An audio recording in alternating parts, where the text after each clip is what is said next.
Биредә кайчандыр әни кеше һәм аның кызы яшәгән йорт була. Сәгать кичке 8-ләр тулып килгәндә чыккан янгын барысында юк итә.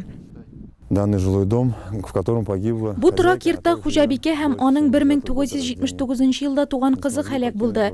Янгын чыккач йорттан чыга алмаганнар. Янгын сүндерүче подразделениелар килгәндә йорт тулысынча яна иде. Күршеләре мөстәкыйль рәвештә сүндерергә тырышып караган, анысы барып чыкмаган. Авыл җирлеге башлыгының оператив эш итүе нәтиҗәсендә эзлексез су белән тәэмин ителгән машиналар янгынны сүндерде. Янгынның сәбәбе исерек килеш тәмәке тарту. Кагыйдә буларак кышкы айларда янгыннарның артуы күзәтелә. Әйтик, декабрь аенда гына да районда 13 янгын очрагы теркәлгән. Аларда 4 кеше һәлак булган. Сәбәбе җылыту мичләрен һәм электр җиһазларын файдалану кагыйдәләрен бозу. Салкыннарда шулай итеп җылынырга теләүнең азагы янгын ди белгечләр.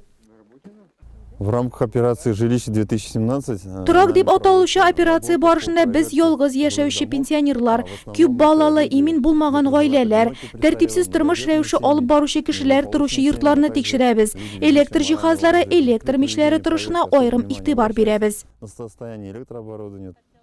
Хәзерге вакытта белгечләр социаль яклау хезмәткәрләре һәм авыл җирлеге башлыгы белән берлектә Сәләңгеш авылында рейд үткәрә. У нас было замыкание. Бездә кыска ялганыш нәтиҗәсендә абойлар яна башлады. Утны тиз арада үз кешебез белән сүндердек. Шуннан соң барлык электр җиһазларын яңаларына алыштырдым, автоматлар куйдым. Соңгы вакытта янгыннар ешрак Елаур, Мамык, Әмзә, Сәләңгеш авыл җирлекләрендә күзәтелгән. Сәләңгештәге фаҗигадагы төсле начар гадәтләр аркасында килеп чыкканнары да шактый. Хотелось бы обратиться к нашим... Җылыту мичләрен кулланучы кешеләргә мөрәҗәгать итәсем килә. Мичләрне кыздырмасыннар иде.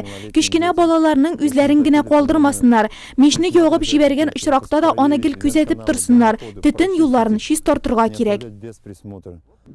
Карак керсә берне ала, янгын барысында дип әйтә халык.